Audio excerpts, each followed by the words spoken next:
25 फरवरी 2024 को आने वाली शबी बारात में मुस्लिम समुदाय के लोगों के लिए एक खास मौका है, जहां वे रातों में इबादत का अद्भुत अवसर मानते हैं। इस रात में अपने मरहूमों के लिए मगफिरत की दुआ करते हैं और कब्रिस्तान में उनकी जियारत करने के लिए पहुंचते हैं। लाखों लोग कब्रिस्तान में अपने प्रियजनों की यादों में कब्रिस्तान पहुंचते हैं, दुआ करने के लिए इकट्ठा होते हैं। मस्जिदों में भी होती हैं खास इबादतें और बयान और दुआएं देश के अमन और सलामती के लिए भी मांगी जाती है।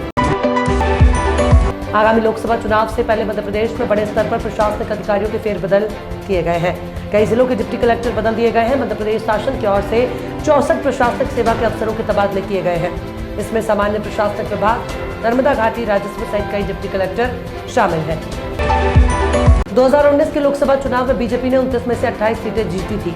बस यही छिंदवाड़ा की सीट रह गई थी। कांग्रेस के इस मजबूत किले में सेंध लगाने के लिए बीजेपी रणनीति बनाने में जुटी हुई है। राजनीतिक जानकारों का कहना है कि बीजेपी छिंदवाड़ा की सीट पर जीत का परचम फहराने के लिए पूर्व सीएम शिवराज सिंह चौहान पर भरोसा जता सकती है। बहुजन समाज पार्टी के अध्यक्ष मायावती ने संत रविदास की जयंती के अवसर पर उनके अनुयायियों को बधाई दी है। इसके साथ ही उन्होंने उनके नाम पर की जा रही राजनीति को लेकर भी सवाल उठाए। बसपा सुप्रीमो ने कहा कि संत रविदास ने हमेशा इंसानियत और जनसेवा के लिए समर्पण का संदेश दिया है। कांग्रेस के वरिष्ठ नेता जयराम रमेश ने INDI गठबंधन के विस्तार और इसमें बहुजन समाज पार्टी की एंट्री को लेकर बड़ा बयान दिया है। उन्होंने शनिवार को कहा कि बीजेपी को हराने के लिए मायावती साथ आए। AD गठबंधन में मायावती का स्वागत है। आगामी लोकसभा चुनाव से पहले कांग्रेस सीट के लिहाज से सबसे बड़े राज्य उत्तर प्रदेश में खुद को मजबूत करना चाहती है।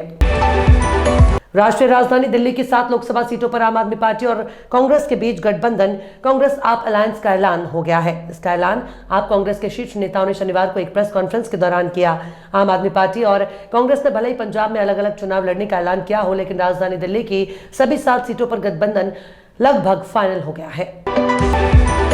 चुनाव आयोग ने बिहार विधान परिषद के द्विवार्षिक चुनाव की अधिसूचना जारी कर दी है। चुनाव के लिए नामांकन की प्रक्रिया 4 मार्च से शुरू होगी और 11 मार्च अंतिम तारीख है।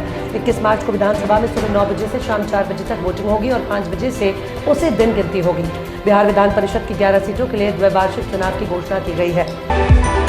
बिहार में मुख्यमंत्री नीतीश कुमार के नेतृत्व वाली NDA गठबंधन की सरकार प्रदेश के अलग अलग जिलों के मठ और मंदिर की जमीन को अतिक्रमण से मुक्त करवाएगी।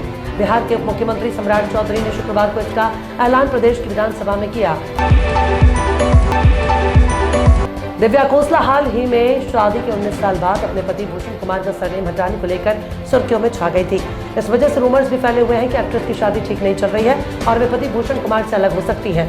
हालांकि दिव्या के पति भूषण कुमार ने सभी अटकलों का खारिज करते हुए बताया कि दिव्या ने ज्योतिष के कहने पर उनका कुमार सरनेम हटाया था।